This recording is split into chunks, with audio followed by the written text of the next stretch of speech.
অষ্টম শ্রেণীর এনএমএমএস যে এক্সাম হয় সেখানে তোমাদের 2024 সালের একটা প্রশ্ন দেখো। এখানে দুটো ফিগার দেওয়া আছে, এই দুটো ফিগারের মধ্যে আমাদের ফার্স্ট ফিগারটার এখানে চারপাশে দেখো কতগুলো সংখ্যা দেওয়া আছে, কিন্তু এখানে যে মিডিলের সংখ্যাটা এটা আমাদের লুপ্তপদ, এটাকে আমাকে বের করতে হবে, এটা কি হবে।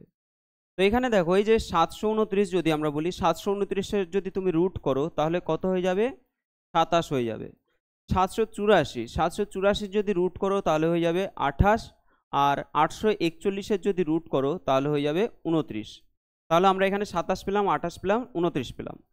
এই 27, 28 এবং 29-কে যদি যোগ করো তাহলে কত হবে, দেখো 24-এর 4 হাতে আছে 2, এটা হয়ে যাবে 2 4 6 8, 84। কত হয়ে যাচ্ছে, 84 হয়ে যাচ্ছে। একই রকমভাবে এখানে যদি আমরা করি, এদের যদি আমরা রুট করি, প্রত্যেকটা রুট যদি বের করি কত হবে, এখানে 225 মানে হলো 15 স্কোয়ার, 15 225, এটা 196 মানে 14 স্কোয়ার হয়, আর এটা হলো 13 স্কোয়ার হয়।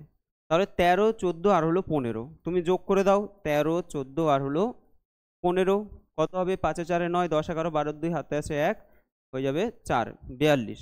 কত হয়ে গেল, 42 হয়ে গেল। তাহলে অপশান কি হবে, অপশান বি হবে সঠিক অ্যান্সার।